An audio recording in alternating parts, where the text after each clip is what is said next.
à tous, aujourd'hui je vous retrouve avec Sarah. Sarah, je te laisse te présenter. Qui es-tu et qu'est-ce qui t'anime? Alors, bon, je suis Sarah, italienne. Ça fait plus ou moins 10 ans que j'ai quitté l'Italie et je me suis installée en France. J'ai fait des études, j'ai eu un parcours tout à fait normal. Il y a 5 ans, j'ai vécu une période de transition. J'ai changé. J'ai fait une période de woofing dans 3 fermes différentes. Et après une période où je suis rentrée à Paris et où j'ai pu démarrer un travail. J'étais prof d'italien dans un collège et à côté je dansais beaucoup. Et après je changeais et maintenant je suis danseuse, interprète dans une compagnie internationale basée en Suisse. Voilà. Super, merci. Aujourd'hui, j'avais envie de parler avec toi des maladies psychiques. Tu m'as dit que tu avais vécu des périodes assez compliquées dans ta vie et je voulais savoir si tu acceptais de nous en parler, de nous parler de ton histoire à toi. Et peut-être pour commencer, quelle est la première fois que tu as fait face à un épisode dépressif, si c'est le mot? Oui. Moi, j'en parle volontiers. Ça a été... C'était quelque chose qui m'a affectée pendant longtemps. Je n'ai pas vécu tout de suite une période dépressive. La dépression est arrivée plus ou moins à l'âge, j'avais 19-20 ans. Après une longue période d'angoisse, d'attaques de panique et de crises d'anxiété très fortes. La première fois, j'étais au collège. Il me semble que j'avais 11-12 ans et j'ai eu ce qu'on peut définir au jour d'aujourd'hui, une attaque de panique très fort. Pendant un cours, je me rappelle, c'était un cours de mathématiques. Moi, j'étais pas très forte en maths en plus. Et là, j'ai vécu quelque chose de très fortement troublant pour moi. J'ai commencé à avoir une crise respiratoire. J'ai commencé à avoir des vertiges partout. Je tremblais. J'ai senti la gorge qui se serrait de façon très forte. J'arrivais plus à parler. J'arrivais pas non plus à communiquer mon mal-être. Du coup, j'ai passé 1 heure de cours où personne à côté de moi se rendait compte que j'allais très mal et que j'allais vraiment mal au point de ne pas arriver non plus à demander de l'aide. Au bout d'un moment, après j'exprimais ça, c'est la personne qui était à côté de moi, un camarade de classe qui s'en est aperçu. Et à partir de cet épisode, du coup, a commencé un peu ma descente à l'enfer. Parce que j'ai commencé à avoir peur de revivre ça. Et j'ai senti clairement que le monde n'était pas du tout rassurant, que l'habitat où j'étais et le contexte où je vivais, et même moi-même, je ne pouvais pas me fier à personne et non plus à moi-même. Et du coup, ça a commencé vraiment c'était une escalade aux enfers, parce que le quotidien, c'était très dur à vivre. Je ne savais plus où j'en étais. Et en même temps, il y avait ce niveau d'anxiété qui montait de plus en plus. Et moi, j'étais face à des problèmes et des handicaps de plus en plus, présents dans mon quotidien. J'avais du mal à prendre des transports publics. J'avais du mal à être seule dans n'importe quel contexte, à la maison, à l'externe, à l'école, partout. J'avais du mal à être dans des lieux fermés, comme j'avais du mal à être dans des lieux ouverts avec beaucoup de monde. Et la vie, elle était dure, elle était vraiment dure. Et moi, je n'arrivais pas à communiquer mon mal-être, non plus à mes parents ou à mon frère ou à ma sœur, qui de toute façon voyaient à la maison, dans le foyer, qu'il y avait quelque chose qui n'allait pas. Du coup, j'ai commencé à développer aussi des réactions de défense de moi, des réactions pour me cacher à l'autre. Du coup, je commençais à mentir pas mal. Quand il y avait des copains qui m'invitaient pour de faire des choses, moi, je me sentais pas apte à sortir, à je raconter de bobards, des choses qui n'étaient pas vraies du tout. Pour ne pas affronter le fait de dire je ne vais pas bien. En fait, je ne peux pas faire ça parce que je risque d'avoir une crise d'anxiété, une attaque de panique. À l'époque, je ne savais même pas qu'est-ce que c'était. J'arrivais même pas à définir la chose. Et du coup, je commençais à mentir à tout le monde, à mes parents. Je mentais à moi-même quand j'avais envie de quelque chose, mais que je savais que probablement je pouvais risquer d'avoir une attaque de panique. Je me racontais que finalement cette chose, elle n'était pas importante. Du coup, ça affectait tous les domaines de ma vie et les domaines relationnels aussi. Et de connaissance de moi. Et en même temps, j'avais des périodes où les choses allaient mieux. Et du coup, c'était là les périodes qui me redonnaient un peu de confiance. C'était des périodes où je me racontais, où je constatais que la chose en réalité passait toute seule. La seule chose qui me troublait fortement, c'était quand les attaques de panique ou d'angoisse revenaient. C'est comme ça que je commençais à souffrir de dépression. Je pense que ça a été une réaction de mon mental et de mon corps aussi, quand j'enchaînais de plus en plus de rechutes, l'une après l'autre. Mon mental, je crois qu'il s'est refermé quelque part. J'avais besoin de lâcher prise complètement, mais je ne savais pas comment et du coup je commençais à ressentir la dépression. J'avais les effets de dépression, du coup rester au lit, ne vouloir plus bouger, sentir que n'importe quoi ça m'apportait de la fatigue. Je pense que c'était les côtés opposés à la crise d'angoisse qui procure un effet, le cœur bat très fort, la respiration s'accélère. J'avais probablement besoin de calmer, surtout que mentalement, dans ma psychologie, je me disais que j'allais jamais m'en sortir, que de toute façon et de toute manière, quoi que je fasse, que j'allais tout le temps rechuter dans l'angoisse, dans la peur, dans l'anxiété et dans l'handicap de ce que tout cela apportait. Donc un cercle de pensées négatives aussi. Oui, tout à fait. Des pensées négatives. En même temps, ce soleil, cette énergie qui se réveillait constamment en moi, qui m'a fait vivre de belles choses dans l'adolescence et dans la jeunesse, de toute manière, de périodes de calme apparent, mais qui après s'estompait, cette énergie positive qui se déclenchait, elle pouvait s'estomper du jour au lendemain, avec quelque chose qui déclenchait à nouveau toute la peur et toute l'anxiété, l'angoisse que je ressentais dans mon mental et dans mon corps. Et on parle d'une période de combien de temps où tu as du coup enchaîné peut-être les périodes où ça allait, les périodes moins bien? Oui, on peut compter une période de 20 ans, c'est-à-dire à partir de mes 10 ans jusqu'à 30 ans. Et aujourd'hui, tu considères que tu vas mieux, que c'est complètement derrière toi? Ou je sais qu'aussi quand on vit des périodes comme ça, on a peut-être peur, parce qu'on a toujours peut-être cette épée de Damoclès au-dessus de la tête en se disant ça a été là, donc peut-être que ça peut revenir. Enfin, qu'est-ce que tu ressens aujourd'hui par rapport à ça?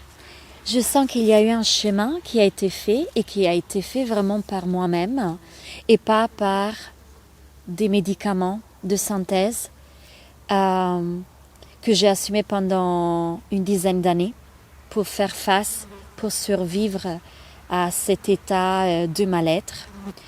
Ce chemin a été fait du coup en me débarrassant de ça, qui pour moi était devenu au bout d'un moment encombrant et qui me donnait la sensation de ne pas affronter réellement la chose, mais juste un peu de comme estomper ou mettre des couches par-dessus pour cacher la chose. Du coup, quand j'ai eu la conscience de ça, et surtout, j'ai eu un total lâcher-prise envers moi-même, envers la vie. quand j'ai eu le courage d'affronter la chose en me disant aussi probablement ça va pas marcher, probablement je vais mourir, c'est là que le vrai cheminement a commencé. C'est là que j'ai eu la force déjà de vivre une année de... Je me rappelle plus les mots en français quand on se débarrasse des toxines. Sévrage. Libération? Ouais, sevrage. Ouais. J'ai vécu une année de sévrage de médicaments, notamment antidépresseurs et anxiolytiques, consommés presque tous les jours pendant une dizaine d'années. Et j'ai eu une forte période du coup de troubles au niveau physique et mental, d'où au fait que j'avais arrêté les médicaments. Quand cette période s'est calmée, quand j'ai repris un peu l'esprit et la lucidité, là il y a eu un autre parcours, une autre transition qui s'est installée avec la perception que j'avais besoin de me redécouvrir et me reconnaître parce que je ne me connaissais pas du tout, parce que pendant longtemps j'ai été comme anesthésiée par la prise de quelque chose qui n'était pas moi, qui ne m'aidait pas à me découvrir. Du coup, c'est là que j'ai choisi de faire une période dans les fermes en tant que volontaire, justement pour être dans un contexte calme et dans un contexte où je n'avais pas à démontrer quoi que ce soit à personne. J'avais juste besoin de calme, de bienveillance, de faire de toute manière des activités qui m'amenaient vers ce chemin de redécouvrir mes sensations, mes perceptions, retrouver mon mouvement interne authentique. Et ça a été vraiment la période qui m'a amenée vers le haut, le vrai haut et la vraie authenticité, et qui m'a aidée aussi à me débarrasser de la peur de retomber et de rechuter. Au jour d'aujourd'hui, je pense que je pourrais à nouveau vivre des moments de crise. Ça m'est arrivé encore de les revivre, mais au jour d'aujourd'hui, déjà, je peux anticiper la crise. Si je sens qu'il y a un petit brin, un petit courant électrique de crise qui va arriver, déjà, je mets en place toutes les choses que j'ai apprises par moi-même, la respiration, le fait d'aller voir des gens qui me font du bien, d'être dans des contextes plus calmes pour apaiser mon système nerveux. Et du coup, pour acquérir par des choses simples, des gestes simples, le calme qu'il me faut pour aller de l'avant et pour vivre.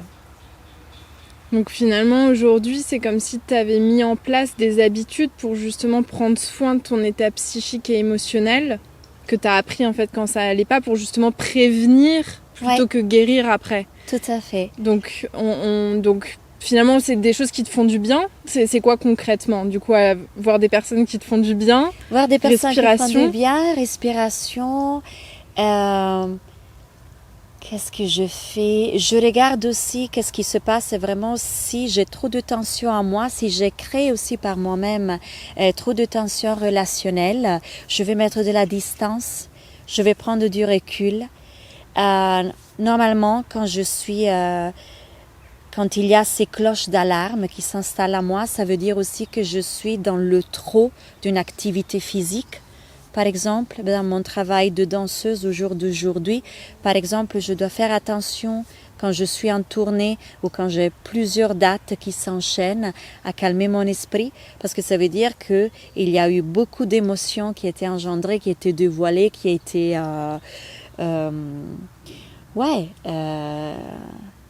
beaucoup d'émotions qui a fait qu'il y a eu une surcharge de trop. Je fais attention à l'alimentation. Du coup, je m'écoute plus. J'essaie de me débarrasser aussi des habitudes dans les petits gestes quotidiens, comme la nourriture, la consommation. Au niveau relationnel, du coup, essayer au mieux d'être dans des relations fluides qui me permettent d'estomper les tensions. C'est très difficile, hein? Je suis italienne, j'ai un côté latin très présent, qui est beau, je trouve qui est beau. Être aussi plus douce avec moi-même, peut-être que s'il y a de l'anxiété, c'est parce que je suis je demande trop à moi-même. Trop exigeante avec toi. Trop exigeante. Ça veut dire que peut-être je m'apporte un peu de douceur. C'est des petits gestes. Je n'ai pas besoin de grand-chose. Mais surtout, me détacher, prendre le recul, aller en nature. Le contact avec la nature, j'ai compris pendant la période de ferme. Moi qui est une citoyenne, née dans une ville et grandie dans une ville, du coup en dehors du vrai contact avec les plantes, les herbes, la terre, les animaux, j'ai découvert en faisant du woofing que tous ces éléments m'apportent de la paix et m'apportent vraiment un calme intérieur au niveau organique. Le cœur ralentit, mon système nerveux s'apaise. Si je suis en contact avec la terre, je sens qu'il y a une oxygénation qui se fait naturellement. Et du coup, c'est à moi de devenir vraiment responsable de mon état. Je sais que je suis quelqu'un du coup d'exposé à la fragilité et du coup, j'apprends au fur et à mesure à faire face à ça et à anticiper plutôt que de guérir après. Ok, tu parlais des antidépresseurs. Comment on t'a amené cette chose-là parce que je sais que quand on prend des antidépresseurs, personnellement, moi je trouve qu'il y a une très grande facilité de prescription des antidépresseurs qui est assez dangereuse. Il suffit d'aller voir son généraliste et de dire que ça va pas pour qu'on nous prescrive des médicaments sans souvent être suivi après. Ouais. Toi, quand était la première fois que tu as pris des médicaments et aussi par la suite, comment tu t'en es détaché et que tu as pris cette décision d'arrêter? Alors, j'ai envie de partager un ressenti qui est propre vraiment de mon vécu. J'ai beaucoup de colère envers les antidépresseurs, beaucoup de colère avec toutes ces substances qui sont données, comme tu dis, avec une grande facilité. J'ai senti beaucoup de colère contre les personnes qui prescrivent d'une façon légère ces médicaments. Et surtout les personnes qui après ne sont pas responsables de suivre le patient de près pour voir son processus. En même temps, au jour d'aujourd'hui, je ne peux pas me dire contre ces médicaments parce que je pense que ces médicaments peuvent faire du bien à la personne vraiment qui a besoin d'apaiser tout son système parce qu'il y a une surcharge tellement amplifiée que la personne pète véritablement un câble. Du coup, quand la personne est dans cet état où il y a des pensées suicidaires qui commencent à arriver, où il y a des pensées, un enchaînement de pensées négatives qui sont là, je pense que la prise de ce type de substance n'est pas mauvaise, juste dans la condition et que cette condition soit absolument respectée, que la prise soit pour un temps très court. Je dis quelques mois. Une année me paraît déjà trop long parce que c'est des substances qui donnent de la dépendance. C'est la vérité, pas uniquement psychologique, mais physique. Le cerveau, le corps s'habitue à ces substances. Moi, j'en ai fait l'expérience directement. Tu veux nous expliquer du coup, tu as ressenti vraiment des sentiments, enfin des sensations physiques quand tu as arrêté d'en prendre? Oui, j'ai arrêté à l'âge de 30 ans grâce à la rencontre avec quelqu'un qui a été pendant un petit moment mon partenaire. Il avait compris que je n'avais pas besoin de ça, que c'était pas ça qui allait m'aider à grandir et à vivre mieux et que je pouvais m'en débarrasser. C'est ça qui m'a amené pour une 3e fois à la tentative d'arrêter. Les 2 fois précédentes, moi j'avais décidé d'arrêter toute seule. Je n'étais pas, pendant longtemps, je n'avais pas un suivi direct avec un médecin. Ça, c'était aussi ma faute. C'était aussi la faute des personnes qui me donnaient les ordonnances sans me rappeler que j'avais besoin d'un suivi, je pense. Un manque de conscience, de responsabilité. Du coup, moi, je continuais pendant longtemps à en prendre comme si c'était des bonbons le matin. Voilà, comme si c'était ma nourriture au quotidien, ma nourriture prise en plus à partir du début de la journée. Ça, c'est aussi un élément, voilà, qui n'est pas anodin. Du coup, pendant 2 fois, j'ai essayé de arrêter doucement, comme c'est demandé de faire. En fait, quand on arrête ce type de médicaments, l'arrêt ne peut pas être brusque parce que ça va causer des troubles, des effets secondaires très handicapants. Moi, j'ai essayé pendant 2 fois d'arrêter doucement. Du coup, j'ai fait les choses à la règle, comme on m'avait expliqué. Je n'ai pas réussi. Tout simplement, à la fin, je constatais que j'avais à nouveau besoin, que c'était trop dur. Et du coup, la reprise a été comme une évidence pour moi, ou plutôt comme un grand échec. C'était difficile psychologiquement et physiquement quand tu arrêtais? Les deux. Les 2 symptômes allaient vraiment côte à côte, je veux dire. Ils étaient ensemble. Et la troisième fois? La troisième fois, probablement à 30 ans, j'avais un peu plus de force. Je me sentais moins fragile. Et surtout, je sentais cette personne m'avait vraiment motivée et m'avait vraiment convaincue du fait que je n'en avais pas besoin pendant toute ma vie. Moi, j'étais très affectée par mon premier médecin, comme on dit, le premier psychothérapeute qui m'a suivie à l'âge de 19 ans, qui m'avait dit « Ne t'inquiète pas, tu peux prendre à vie ces médicaments. Il n'y a pas de souci. » Moi, j'avais vraiment absorbé, englobé en moi ces mots. Du coup, ces mots résonnaient en moi. Alors que ce partenaire de vie, ce compagnon, cet être qui m'accompagnait, qui partageait avec moi la vie de Paris à l'époque, et m'avait vraiment, par des discours très pertinents, pas des mots à l'air, vraiment en me montrant des témoignages, en me parlant de façon directe, franche, m'avait vraiment parlé au cœur en me disant « De ce que je vois de toi, je ne comprends vraiment pas pourquoi tu apprends encore ces médicaments. » Et là, ça m'a fait un déclic. Ça m'a fait vraiment un déclic parce que je me sentais véritablement vue par la personne et du coup, j'avais vraiment envie d'écouter.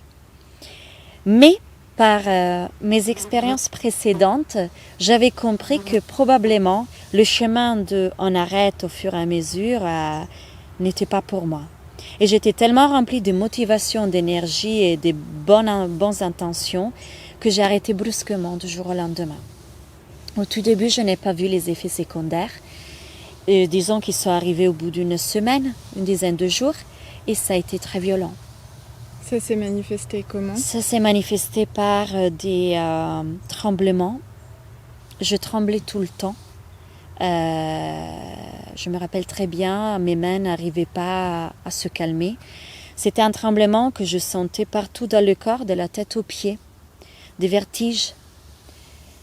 L'équilibre était précaire, très instable. J'avais l'impression de n'avoir plus de coordination. C'était très fatigant de lever le bras droit, le bras gauche. C'était très fatigant de coordonner mes gestes, mes actes. Rien que la marche, marcher dans la rue, me déplacer d'un endroit à l'autre de l'espace. C'était très fatigant. Je ne pouvais plus danser. Je n'avais plus de mémoire à court terme. Parfois, je sortais de la maison et je me rappelais plus pourquoi. Il m'est arrivé quelquefois de vivre aussi l'expérience de ne plus me rappeler où j'habitais. Je ne pouvais plus lire. Je n'avais plus de mémoire. Je lisais une page, je ne me rappelais plus après de qu'est-ce qu'il était dit avant. Je n'arrivais plus à voir un film. Les images, les sons, tout se mélangeait. Même une discussion avec quelqu'un, c'était très dur. Parfois, j'entendais plus les mots. Les mots arrivaient avec du retard. J'arrivais plus à discuter de façon fluide. C'était fatigant. Écouter quelqu'un, ça me demandait une concentration énorme. Accomplir n'importe quelle tâche, c'était énorme. Prendre la douche, c'est très fatigant. Me lever le matin, très fatigant. Quitter mon lit, très fatigant. Je me couchais le soir avec le désir de ne pas me réveiller, pas mourir, mais de ne pas me réveiller, que la nuit soit longue, longue, longue. J'avais du coup besoin de solitude, isolement, l'énergie de l'autre. C'était envahissant, trop envahissant. Du coup, dès que je me trouvais dans un espace, comme être dans un bar, dans un bistrot, avec les amis, écouter plusieurs discussions en même temps, entendre les voix de tout le reste du monde, voir les gens bouger, ça me mettait dans une confusion monumentale. C'était impossible. Et la difficulté, moi aussi quand j'ai arrêté mes antidépresseurs, à une moindre mesure que toi, ça a été physique, mais aussi l'aspect psychologique de se rendre compte à ce moment-là qu'en fait on est dépendant de quelque chose comme des drogués à une drogue en fait. Tout à fait. Et ça c'est hyper dur de s'en rendre compte. Ouais, c'était violent. Pour moi c'était violent. En plus parce que je me sentais complètement responsable et du coup je me demandais mais comment je peux faire ça moi-même, de laisser passer le temps, de faire plein d'activités, plein de rencontres, plein de choses enchaînées sans mettre la moindre conscience que depuis le matin moi je m'injectais par ma pure volonté des choses qui me mettaient complètement à côté de la réalité et complètement à côté de moi-même. En vivant une illusion constante que ce que je vivais, c'était vrai, c'était pur, c'était authentique. Je m'en voulais beaucoup et en même temps, je ressentais tout à fait qu'est-ce qu'un drogué pouvait ressentir. Alors que moi, je t'ai vu avec des yeux du petit, la pauvre, oui, mais elle a pris des médicaments. Et moi, j'étais la première qui avait jugé très rapidement un drogué en disant, mais lui, elle... Mais comment on peut arriver à ce stade? Comment on peut en arriver là? Du coup, là, j'ai vu le miroir de tout ça qui m'est arrivé en plein gueule. Une grosse claque. Une claque que j'ai vécue pendant une année, tous les jours, le temps du sévrage. 1 an. 1 an. Ça m'a pris clairement 1 an. Et je ne peux pas non plus me dire au jour d'aujourd'hui de m'en être sortie complètement. Je ne sais pas. Mais sûrement d'avoir récupéré et d'être dans un chemin de récupération. Ça changeait tous les paramètres. Mes jugements, le regard sur l'autre, le regard de la vie. Tout a changé. Ouais. Parce que je pense que c'est important de... Même si c'est dur à dire, mais en fait, quand on prend des médicaments, c'est pas... Enfin, encore une fois, les personnes qui nous le prescrivent devraient nous expliquer ce que ça implique. Que justement, en fait, on prend pas des médicaments du jour au lendemain comme ça pour quelques semaines. En général, c'est 3 semaines déjà pour que ça commence à faire effet. Oui. Ensuite, que ça fonctionne. Et on parle très peu aussi justement de ce sevrage-là, en fait, qui est, je dirais, aussi difficile que le fait de remonter la pente et que c'est vraiment une épreuve. Et en fait, ces médicaments, c'est étrange parce que même quand tu commences à les prendre pour aller mieux, en réalité, tu vis des effets secondaires. La nausée, les maux de tête. Moi, j'ai vécu tout ça en commençant à les prendre et en arrêtant. Du coup... non, comme tu as dit, ça prend minimum 3 semaines quand on commence ce type de thérapie pour voir des effets, pour voir que voilà, la dépression commence un peu, voilà, elle est toujours là, mais tu as comme un souvenir.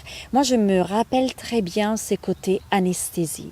Moi, j'utilise vraiment le terme anesthésie pour raconter ce que je vivais pendant la prise de ces médocs. J'étais clairement anesthésiée. Anesthésiée dans mes angoisses, anesthésiée dans mon ressenti, anesthésiée dans mes émotions. Du coup, j'anesthésiais mon processus d'être humain qui grandit, qui vit des expériences, qui a vécu, qui acquérit des expériences. Mais tous ces côtés de conscientisation du vécu étaient anesthésiés. Du coup, les émotions normales comme colère, tristesse, joie, dégoût, toutes les émotions qu'un être humain ressent à différentes échelles, mais au niveau pur et vrai, moi, c'était l'anesthésie. Comme s'il y a un voile en fait. Un voile devant les yeux, un voile devant le corps, devant le cœur, devant ma peau. Et même mes sensations, mes perceptions étaient anesthésiées. Parce que quelque chose que j'ai découvert avec l'arrêt des médicaments, mais vraiment l'arrêt définitif, je peux dire que la troisième fois, du coup, j'ai tenu le coup. C'est-à-dire que je suis à nouveau redescendue aux enfers, mais cette fois, c'était bien plus profond que les enfers que j'avais déjà vécus, parce qu'il fallait vraiment tenir et avoir foi et avoir confiance au processus. Mais moi, j'ai redécouvert mes sens. J'ai redécouvert la perception, j'ai redécouvert le goût, j'ai redécouvert le toucher. J'ai redécouvert au niveau énergétique qu'est-ce que c'était la relation à l'autre. L'intuition, je ne la connaissais pas moi, l'intuition. L'intuition profonde, c'est quelque chose que tout être connaît, qui voit plus ou moins qu'un autre. Et ça, c'est pas grave. Mais moi, l'intuition, je ne la connaissais pas. Ou elle était voilée, elle était juste anesthésiée, elle était cachée sous quelque chose d'autre. Et du coup, c'était un monde qui s'est ouvert. Je me suis redécouverte enfant, bébé, du coup à redécouvrir les choses, du coup à renaître, oui, à l'âge de 30 ans. Et où tu as trouvé finalement cette force et cette foi pour arrêter et savoir que ça allait aller? Alors, il y a eu des personnes. Il y a eu du coup le partenaire dont je parlais. Il y a eu d'autres rencontres.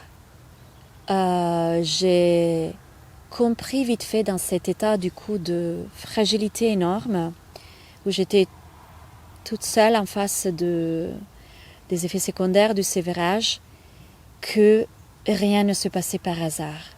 Cette sensation que les rencontres que je faisais étaient là pour me soutenir dans ma démarche et dans mon challenge, dans mon défi, et arrivaient spontanément. Et arrivé comme une évidence. Je ne l'ai pas compris tout de suite, je l'ai compris au fur et à mesure. Et la confiance s'est installée dans mon corps, silencieuse, présente et souriante vraiment à moi. Chaque fois que c'était dur, j'avais la sensation qu'elle était là tout le temps, qu'elle me regardait, qu'elle pleurait avec moi, qu'elle se battait avec moi, mais surtout qu'elle ne me lâchait pas. Quelque chose était là. Probablement une prière silencieuse en moi, inconsciente. Je ne me rappelle pas, la prière était là par moments. Parfois, oui, je me surprenais à prier, comme les prières d'enfants. Un enfant a comme une aisance à prier incroyable, il se met à prier malgré lui. Et moi, je recommençais à ressentir ça. La prière qui venait spontanément, les mantras que je me disais dans mon esprit et dans ma tête. Du type C'était des prières clairement chrétiennes. J'ai été éduquée à ça, j'ai grandi dans ça. Et en fait, mon âme, elle est puisée là, de toute façon très spontanée et très évidente dans le quotidien. Alors, je commençais juste à écouter. Je ne me posais plus la question pourquoi je prie, est-ce que Dieu existe, En fait, toutes ces questions n'avaient plus de sens parce que la prière était là malgré moi. Et du coup, j'ai commencé à me regarder comme si j'étais témoin externe de moi. Parce que je voulais me connaître et savoir ce qui était là de façon spontanée. Et pour faire ça, il fallait pour moi arrêter de me poser des questions de façon intellectuelle. Même au jour d'aujourd'hui, c'est pareil. Je prie, mais pas parce que je m'impose de prier. Parce que la prière, elle vient d'elle-même. Et justement, qu'on soit croyant qu'on soit catholique, chrétien ou musulman ou quoi que ce soit, malgré ça, parce qu'il y a peut-être des gens qui nous regardent et qui sont pas croyants, mais c'est vrai que moi, par exemple, c'était plus la foi en la vie. Et donc, en fait, même de prier la vie et l'énergie et l'univers, on peut prier n'importe quoi, même soi-même, en fait, sa force intérieure. Et c'est parfois ça qui nous donne l'élan ou la chose à laquelle on s'accroche pour aller mieux. Mais c'est vrai que la foi, que ce soit en Dieu ou en autre chose, en fait, c'est ça qui peut nous parler, Tout à fait. nous aider à aller mieux. Du coup, pour moi, tu es croyante tout autant que moi. Exactement. Il y a juste des codes qu'on peut utiliser. Moi, peut-être les prières catholiques et chrétiennes catholiques me viennent spontanément parce qu'elles sont ancrées en moi. Parce que depuis toute petite, j'ai eu beaucoup de joie à les réciter, à chanter. J'étais aussi dans une chorale. Et du coup, ce qui est ancré pour moi depuis l'enfance et qui est ressenti comme quelque chose de bien chez l'enfant, pour moi là, c'est la vérité et la justesse. Et du coup, je n'ai plus à me poser des questions. Et tu parlais aussi d'intellectualisation et de mental. Et justement, tu sais, on parle souvent du triptyque mental, émotion, corps. Est-ce que justement, tu vois un lien dans... Quand ça n'allait pas, est-ce que tu étais plus dans l'un des trois? Ce qui t'a permis d'aller mieux, est-ce que c'est de te reconnecter à un des trois ou aux deux autres? Est-ce que tu vois un lien comme ça? Alors pour moi, tout était connecté parce que même dans les moments de crise, tout était déclenché. C'est-à-dire, moi je ressentais du coup les émotions monter.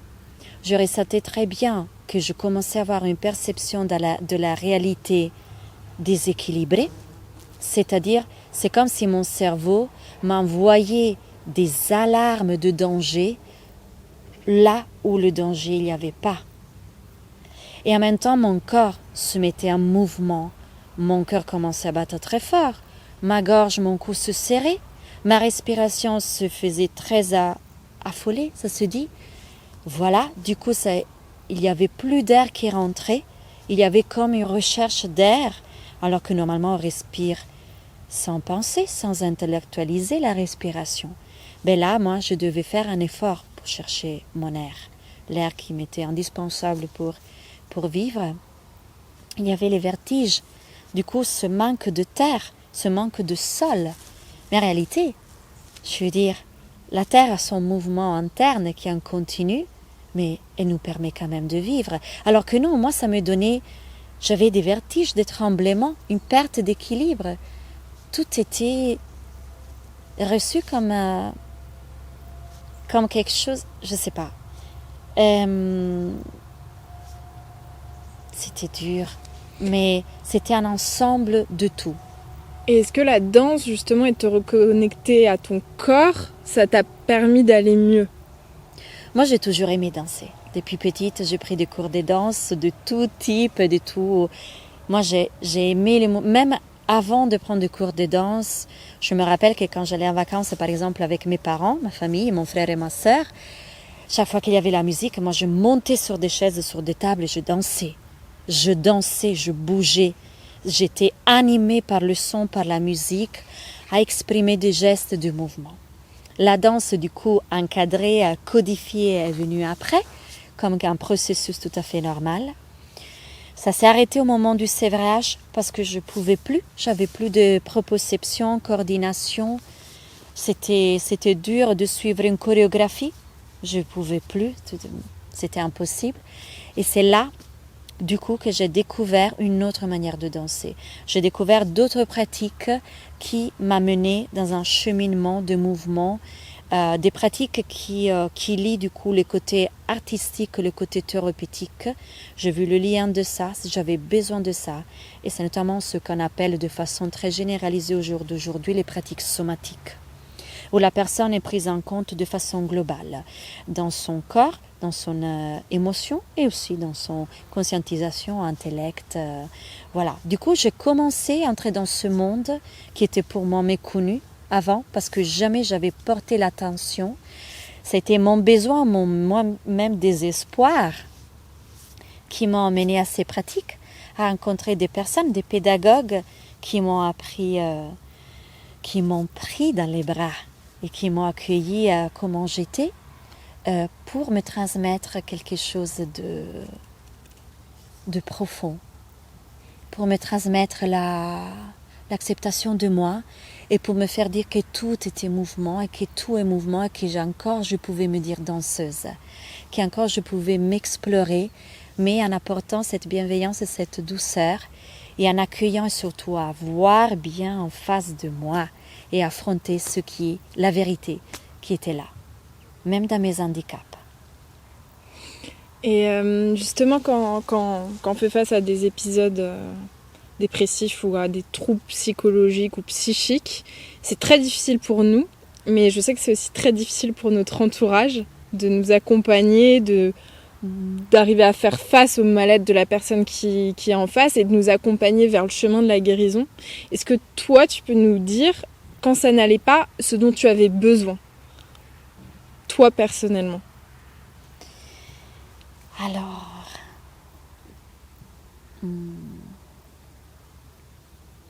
sûrement j'avais besoin d'un regard, mais d'un regard dépourvu de jugement. Je ne peux pas dire de l'avoir eu. C'était très difficile pour mes proches, surtout pour ma famille, de poser un regard. Quand on aime quelqu'un, on n'a pas envie de voir. Parfois, on peut ressentir comme on a envie de détourner le regard. C'est très difficile quand on ne connaît pas des choses, de ne pas avoir des jugements. Du coup, j'ai eu des jugements, j'ai ressenti le jugement. C'est quelque chose de très facile à donner, gratuit, mais qui peut blesser beaucoup et qui peut vraiment empêcher une personne d'aller de l'avant. De quelle manière? Je sais qu'on peut souvent stigmatiser les personnes qui sont malades, donc celles dépressives ou t'es folle, des choses qu'on dit comme ça, ouais. Et finalement qui peut arriver dans le monde extérieur, et du coup on a du mal à dire qu'on va mal parce que c'est pas accepté socialement de ne pas aller bien. Exactement. Et finalement même parfois par notre entourage très proche. Surtout quand on ne connaît pas la chose. Si j'avais pu mettre des termes tout de suite sur ce que je vivais, sur le mal-être qui m'affectait, ça aurait été probablement moins compliqué. Mais quand on ne sait pas, et surtout quand on est enfant, parce que vivre une attaque de panique à l'âge de 11 ans, 12 ans, ce n'est pas normal. Ça veut dire que quelque chose l'a provoqué. Et ce quelque chose, normalement, c'est du traumatisme. Et encore plus normalement, les traumatismes peuvent arriver dans le milieu le plus proche. D'accord ? Ça, c'est clairement aux adultes bienveillants de protéger ça et de voir ça. Ce n'est pas dit que ça puisse arriver. Ok ? Mais ce n'est pas du tout normal que quelqu'un de 10, 11 ans, vive ça. Et donc ce que tu aurais eu besoin donc, dans une première partie, c'est d'un regard qu'on voit que tu ailles mal, qu'on accepte Exactement. Que tu ailles mal et qu'on ne te juge pas d'aller mal. Juger, peut-être même physiquement, du contact physique, le fait d'être prise dans les bras, d'être câlinée, ça, sûrement, des mots d'amour. Je t'aime, je veux t'aider. Je m'active pour t'aider. Je crois que les phrases les plus blessantes que j'ai entendues ont été « va voir un psy, t'es folle, tu n'es pas normale, loin de moi, je veux pas être à tes côtés. »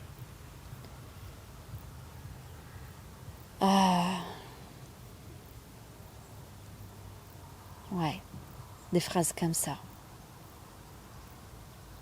Je les ai entendues.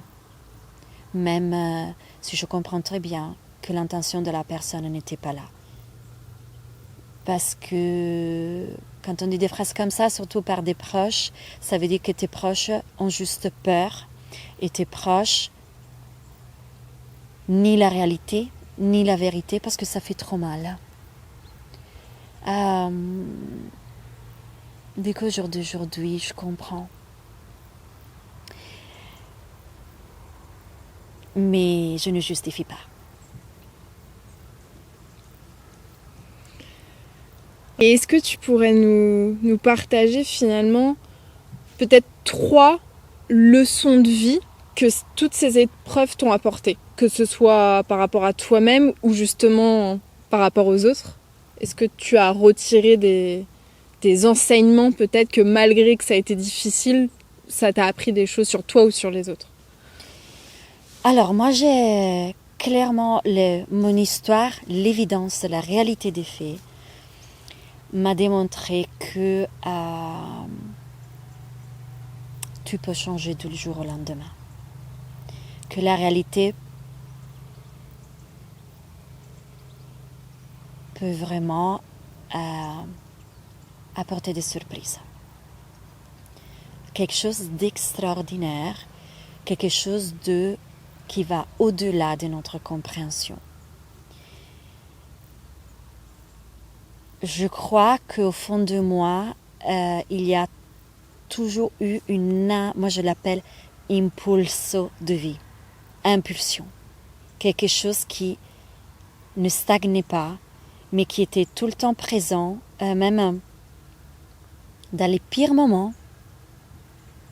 Quelque chose au fond de moi, physiquement parlant, c'est pas quelque chose qui est dans la partie haute de mon corps, plutôt dans la partie basse, qui m'a permis de remonter la surface. Parce que je crois que quand même vivre 20 ans comme ça, c'est dur.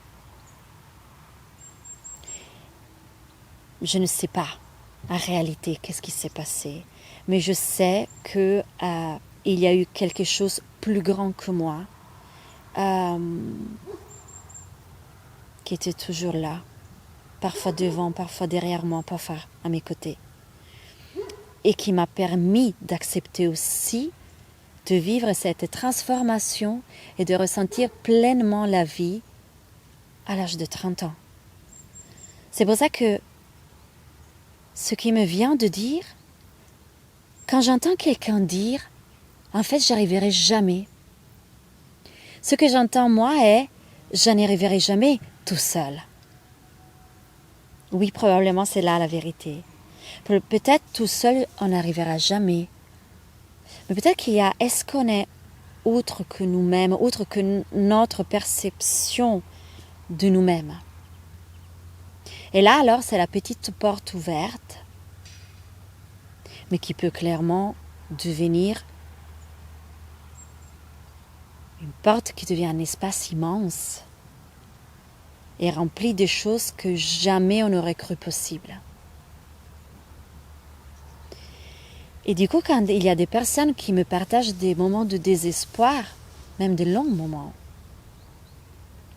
qui perdurent depuis des années, moi je m'empêche clairement par mon vécu et parce que je serais une hypocrite totale et à 100% de faire entendre par un geste du corps ou par une parole dite que c'est la fin.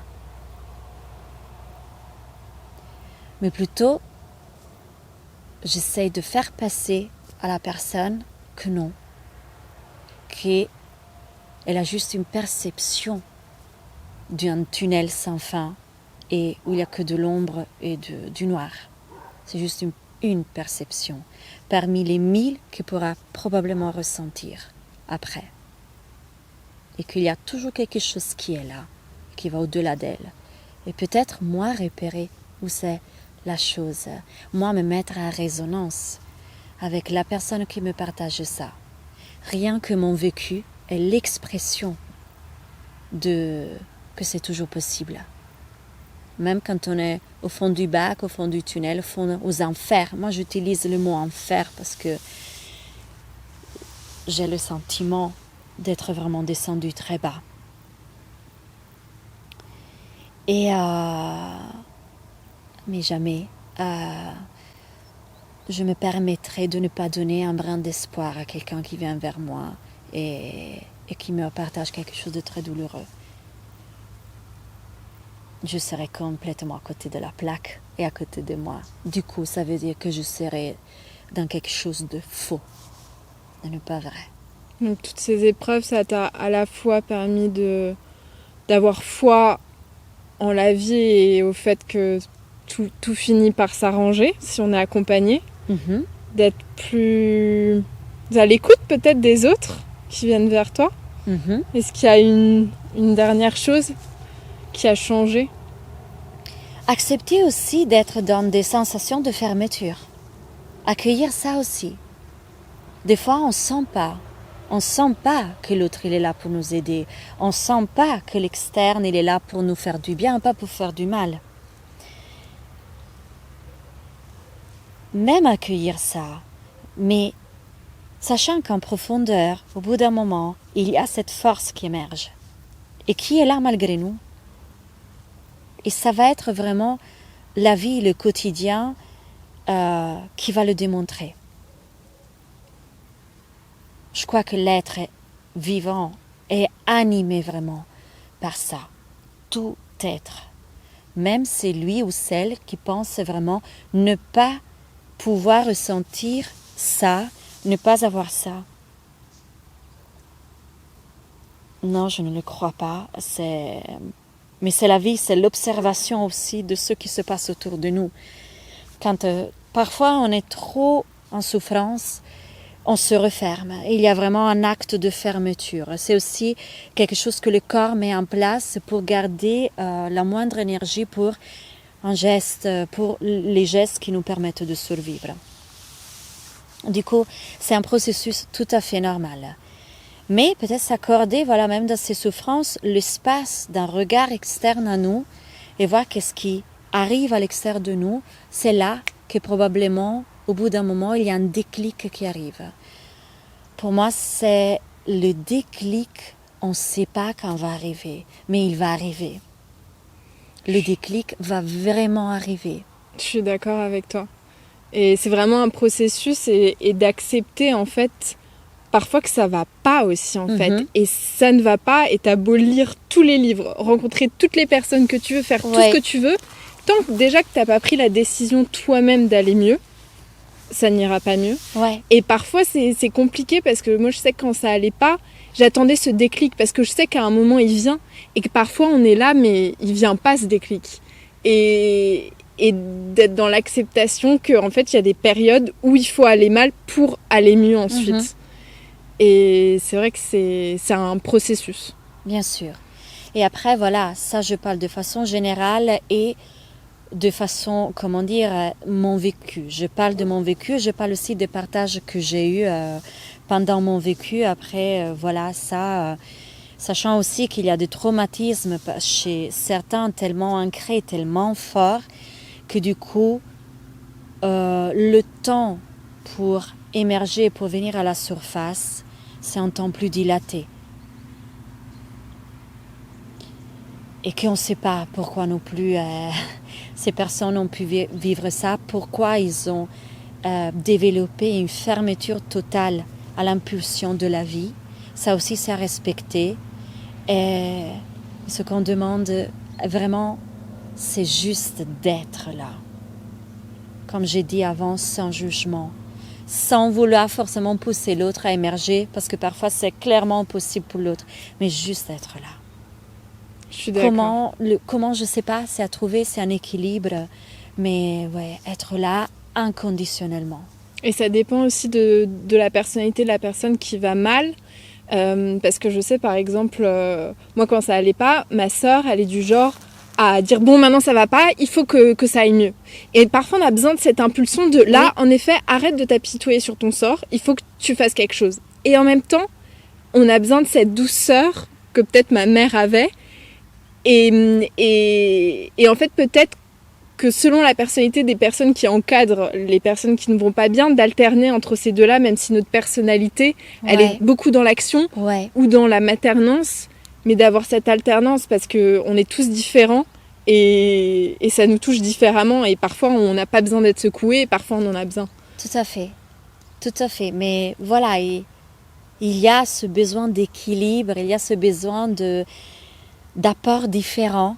Quelquefois, une impulsion qui vient de quelqu'un d'autre, qui te donne du coup les mouvements qu'il te manque, parfois la douceur et du coup la quiétude. C'est toute chose qu'on vit dans le quotidien, dans notre vie, de façon, on les vit tous. Petits, grandes échelles, de façon plutôt extrême, moins extrême. Mais ça, c'est vraiment la vie. On parle de quelque chose qui nous parle à nous tous. Et justement, quand chez quelqu'un s'installe la stagnation d'une émotion négative, la stagnation d'un souvenir, la stagnation d'un traumatisme, amener du mouvement. Et c'est là que moi je parle que c'est une danse en continu. La vie, elle est véritablement une danse. Moi, je peux être métaphore par ma profession de danseuse au jour d'aujourd'hui, par le fait de la pratique de la danse, mais la vie, elle est déjà danse en elle-même. Et aujourd'hui, est-ce que tu dirais que cet enfer, il a été bénéfique, voire même positif pour toi? Ou pas? Je peux dire de l'avoir traversé. Je peux dire d'avoir vu.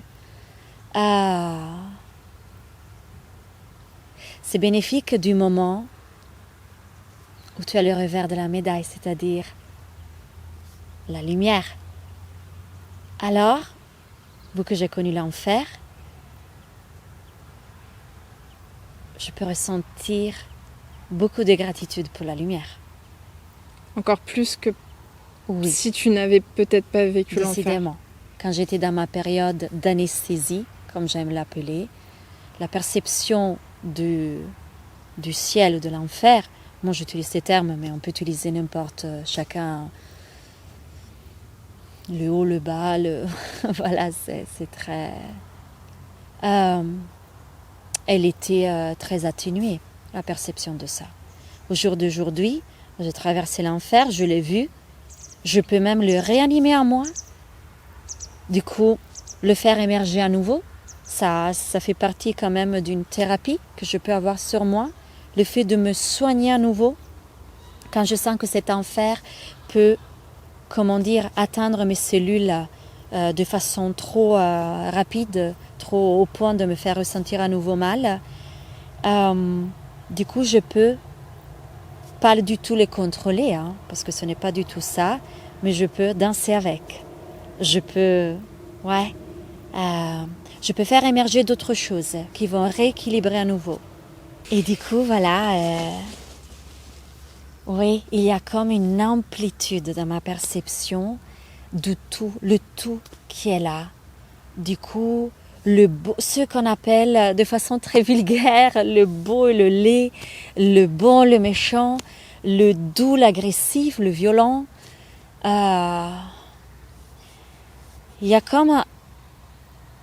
un terme que ma super prof de danse qui m'a formée en Autriche utilisait quand on explorait les mouvements de la danse, c'est embody, c'est-à-dire prendre dans le corps, englober, le fait de amener en toi et de l'extérioriser après, mais embody, le ressentir. Et du coup, une acceptation de la réalité de façon plus vraie, plus juste, plus ancrée, plutôt que une fuite de ce que je n'aime pas ou de ce que, de façon apparente, je peux juger pas bien pour moi. Et est-ce que tu aurais 3 conseils pour des personnes peut-être qui nous regardent et qui vivent des moments compliqués? Est-ce que tu aurais 3 conseils pour justement aller mieux? Déjà exprimer. S'exprimer. Quelle façon? Une façon que pour une personne est bonne. Ça peut être tout. L'écriture. On n'a pas envie de s'exprimer avec des proches. Aller dans des internets au jour d'aujourd'hui permet de trouver des groupes aussi d'écoute. Mais faire sortir le sens de mal-être et surtout la fausse perception qu'on vit que nous-mêmes la chose En fait, l'expression permet de comprendre que beaucoup d'autres personnes vivent notre mal-être. Déjà, du coup, se rendre compte qu'on n'est pas seul, qu'on n'est pas le seul au monde, mais qu'il y a d'autres êtres comme nous qui sont dans la merde.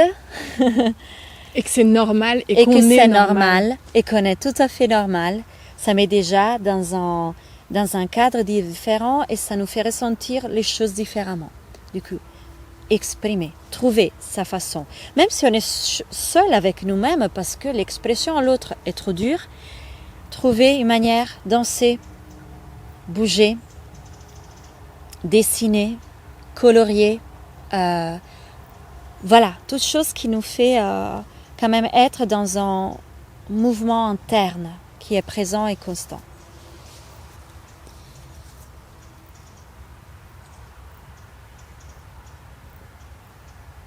Se mettre à l'écoute.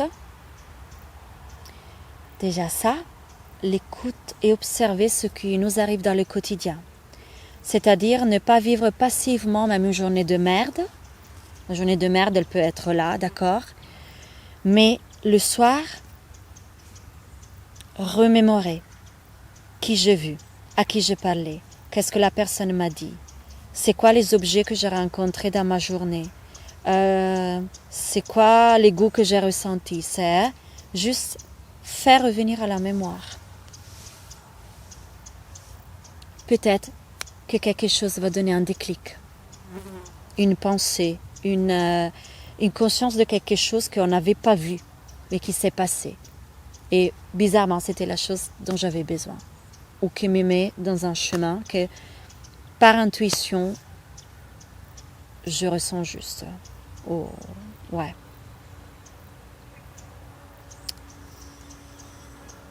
On n'est pas s'isoler, c'est clair. Et par isolement, je n'entends pas solitude. La solitude, elle est bien. L'isolement, ça peut être dangereux.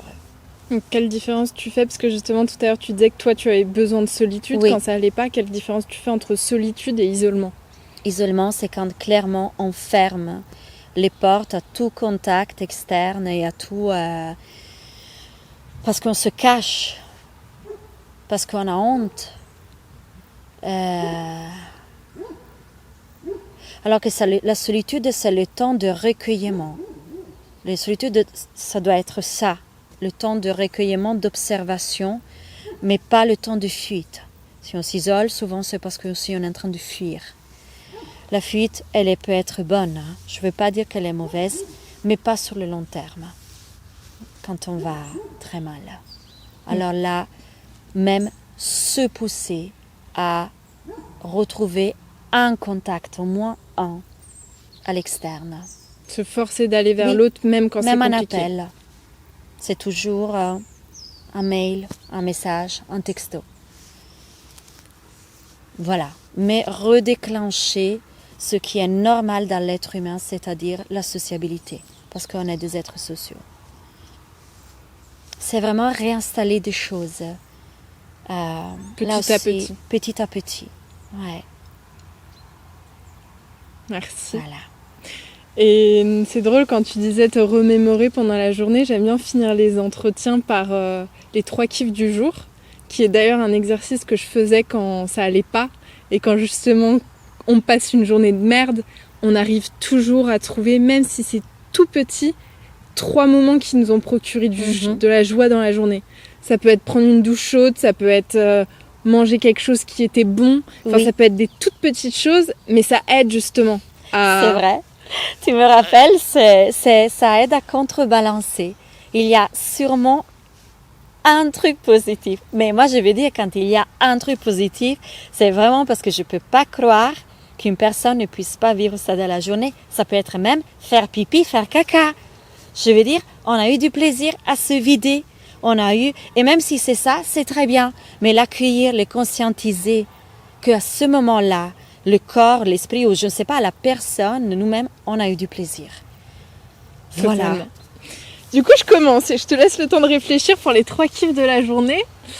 Mon premier kiff, je dirais, j'ai assisté à une conférence sur le tantra tout à l'heure. Oui. et ouais, où nous faisait faire des mouvements et de se reconnecter notamment à nos ovaires et d'éprouver de la gratitude. Et moi, j'ai pleuré tellement que ça m'a touchée, en fait, de me rendre compte du pouvoir qu'on avait en tant que femme, en fait, de procréer. Je me suis quand même demandé si je pouvais procréer, mais du moins d'avoir de la gratitude pour ce qui est en nous. Ça m'a procuré de la joie. Mon deuxième kiff, c'était au moment de déjeuner avec toi et Olivier, où on a parlé de sujets divers et variés, de la colère qui peut être positive ou destructrice, de l'intensité des émotions, des drogues. Enfin, c'était hyper enrichissant. Et mon troisième kiff, c'est maintenant. Je pense que tu acceptes de te livrer, d'expliquer ton histoire, parce que je pense que ça peut aider des gens. Et c'est courageux de ta part et altruiste, et ça me touche beaucoup. Donc merci pour ça. Merci à toi. Et toi, tes 3 kiffs? Alors moi j'en ai beaucoup et là j'adore sentir que j'ai beaucoup de kiff déjà dans cette journée qui n'est pas finie en plus. Alors, déjà réveil, je me rappelle très bien que j'ai senti déjà que la pièce était chaude. Du coup, et sentir déjà cette chaleur, du coup, que j'allais pas à lever mes draps et être, attaquée par une sensation de froid. Je suis quelqu'un qui aime beaucoup la chaleur. Et voir par la fenêtre, du coup, le soleil filtré et voir que le jour, voilà, était levé. Que j'avais passé une nuit agréable. Premier kiff. Un autre kiff, c'est relié à la nourriture. Tu m'as demandé de faire à manger et moi j'ai eu tout de suite peur. Je me dis, j'ai pas d'idée, qu'est-ce que je fais à manger? Et surtout, j'ai eu la pensée, je ne suis pas capable, je me suis sentie incapable de faire à manger. J'avais peur d'être jugée, j'avais peur que le truc soit pas bon. J'ai senti ce truc comme, j'avais presque envie de lâcher l'affaire. Après j'ai dit non, j'y vais et je fais ce que, voilà. Il y avait des choses dans le frigo, m'ont inspiré. Moi je cuisine par les couleurs avant tout. J'aime assembler des couleurs qui me procurent comme une diversité. J'aime avoir dans l'assiette des couleurs complémentaires qui me procurent une diversité de sensations et d'émotions. Voilà. Du coup, je cuisinais comme ça. En fait, je découvre que j'aime ça et j'aime cuisiner pour les autres. C'est quelque chose que je ne connaissais pas et que j'ai connu ici à Écovert il y a 5 ans. Alors qu'avant, jamais j'osais faire à manger aux autres. Parce que déjà en famille, j'ai entendu beaucoup de la part de ma mère ou mon père, tu sais pas cuisiner, tu sais pas faire. Du coup, voilà. Et finalement, j'ai eu même par vous-même, j'ai vu le plaisir de goûter à ce que j'avais fait. Et voilà.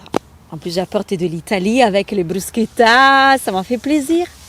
Et pour moi, ça aussi, ça a été un gros kiff aussi. Du coup, deuxièmement, en troisième lieu, du coup, le déjeuner ensemble parce que je me suis dévoilée un peu plus avec vous par la cuisine. Vous avez découvert un peu mon côté couleur, épices, mon côté mes racines italiennes. Voilà, du coup, pour moi, c'était une façon d'être en lien avec vous et de me dévoiler. Et on a parlé des sujets diversifiés, comme tu as dit, mais aussi profonds. Du coup, les addictions, qu'est-ce que ça nous procure, voilà, les effets, nos vécus personnels. Tous les trois, on était dans une dynamique on se met en lien et on partage notre intimité aussi par rapport à ces choses. On a eu beaucoup de moments de rire pour rigoler. C'était un kiff total, quoi. Pour moi, c'est la journée gagnée, quoi. C'est pas fini, mais elle est déjà gagnée. Du coup, voilà, merci. Merci beaucoup pour tous ces partages. Merci à toi.